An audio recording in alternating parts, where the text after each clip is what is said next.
What's going down, everybody, and welcome back to part 2 of our Lathless Dragon Queen time lapse. You can see the social media up there. We've got the sky done in part 1. You'll see a link below, or you'll see a little card in the corner. Check it out. We've blended the sky and the wings. Now we're working on the bottom part of the sky, the rocks below her feet, and kind of just the general cleanup. So here we go.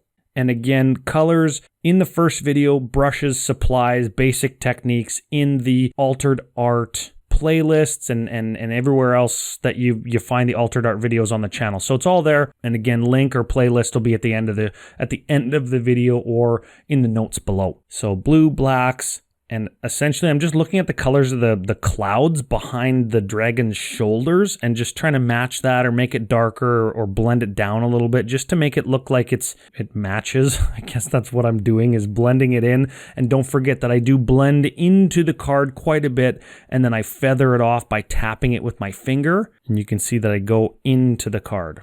And right there I kind of just sort of go down the same line that the rock might make. Some people say that you need to make the rocks go up at the edge of the card or at the edge of a piece. Some people say that it goes down. I'm not sure. The rocks can act as an eye stopper if they're going up. It's kind of just a compositional art type thing, but in this card I thought it looked better for them to go down.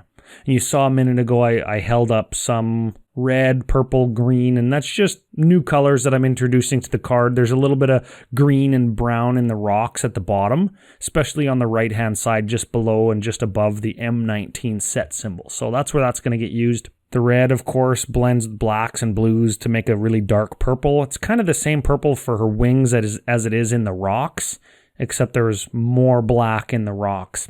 And then I highlighted it with some blue and white and maybe a little bit of black too to kind of make it a little bit of a cool, bright gray that you can see just above the L on the legendary creature type line. And I can use a blending brush like that wide one, but I find that when I blend with that, it kind of takes a lot of the detail out. And you're going to see when you tap it with your finger like that, you're going to see a little bit of not finger texture, but just more variation in paint colors.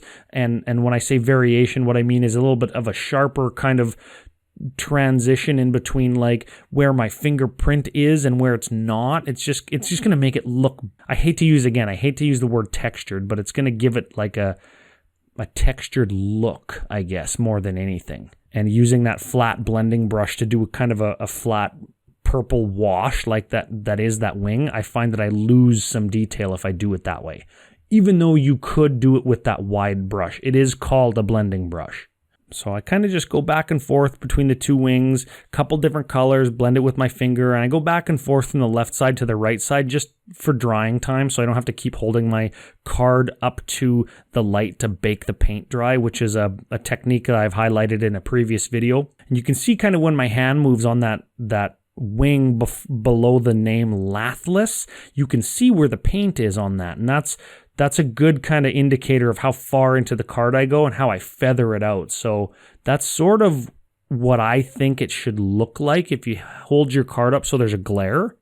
And I left that in there, and I kind of left my light because I knew you'd be able to see that. And I think it's important to show that there is some variation in card texture, or I guess card sheen, not texture. Again, the paint isn't textured, but the sheen of the card. And that is why some alterists spray their cards with like a varnish. Could be a matte, it could be a satin, it could be a gloss. I don't spray mine with anything. I believe that variation should be there to demonstrate that it is an alter, not a print job, that it is on the actual card stock.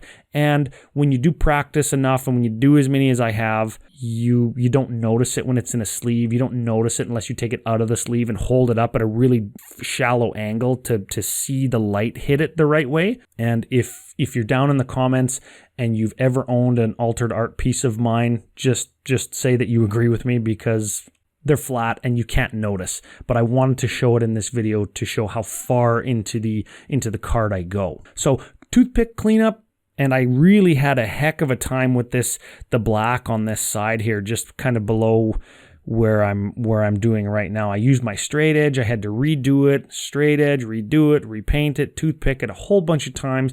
Like I say in a ton of my videos, remember, clean edges, get those pin lines nice and tight. It's going to give your altars a very professional look. People are going to like looking at them. They're going to say it looks like it was printed that way. Get them nice and tight and straight. Find a technique that works for you. I keep my straight edge right on the same exact line, and then while that paint is still wet, I'll hit it again, and I'll rub the toothpick off on the paper or on my knuckle to get the paint off, and then I'll paint it again, then I'll rub it off when it's wet until I'm satisfied with how straight and sharp that pin line looks against that black.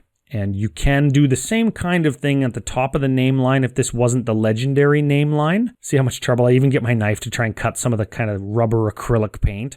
And then I go at it again. What I was saying is you can do this same technique at the name line at the top. You've seen me do in other videos, but you can't do it with this particular legendary name line. And that is why I did this video in 2 parts. So if you like the card, this is basically the end of it. You're going to see the social media again here. Follow me on Twitter, Facebook. If you like the content, go on to Patreon and feel free to pledge. There's lots of benefits. There's the finished product. It was a commission, and make sure you stay tuned to the channel for more altered art tutorials.